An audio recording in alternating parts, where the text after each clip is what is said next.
આજે આપણે દાળ ઢોકળી બનાવવાના છીએ। તો 1 કટોરી જેટલી તુવેરની દાળ પહેલા ધોઈ દઈશું।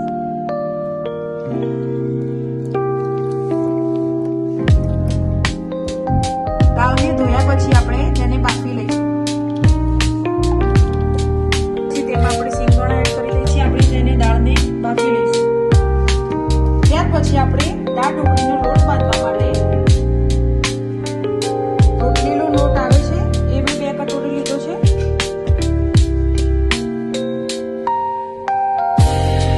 ત્યાર પછી આપણે એમાં અજમો એડ કરીશું, સૂકી કસ્તુરી મેથી એડ કરીશું, લાલ મરચું એડ કરીશું, 1 ચમચી જેટલી હળદર એડ કરીશું, સ્વાદ પ્રમાણે મીઠું એડ કરીશું, ચમચી જેટલું ધાણા જીરું એડ કરીશું, થોડું તેલ એડ કરીશું,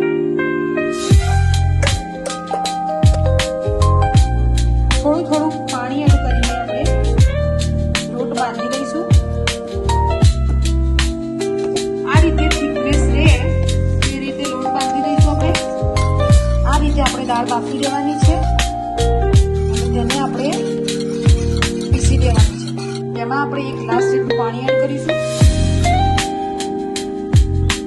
ત્યાર પછી આપણે હળદર એડ કરી દઈશું, લાલ મરચું એડ કરી દઈશું, સ્વાદ પ્રમાણે મીઠું એડ કરી દઈશું। ગેસને ચાલુ કરીને દાળને ઉકળવા દઈશું। તેમાં 1 ટામેટું એડ કર્યું છે મેં, લીલું મરચું એડ કર્યું છે મેં। લોટ બાંધ્યો હતો તેને રોટલીના જેવી રીતે આપણે વણી લેવાનો છે અને આટલી થિકનેસ પર રહેવા દેવાનો છે। તેને આપણે કટિંગ કરી લઈશું।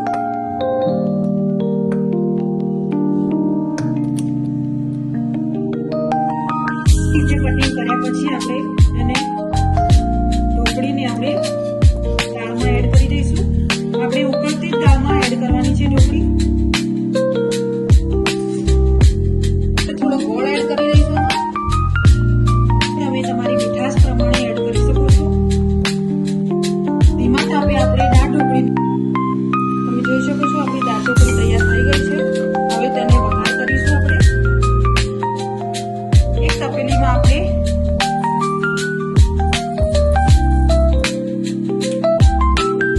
તેમાં રાઈ નાખીને તેનો વઘાર કરીશું।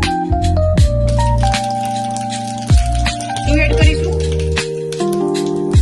આપણે એમાં મીઠો લીમડો અને મરચાં એડ કરીશું। હવે તેમાં આપણે દાળ ઢોકળી એડ કરીશું।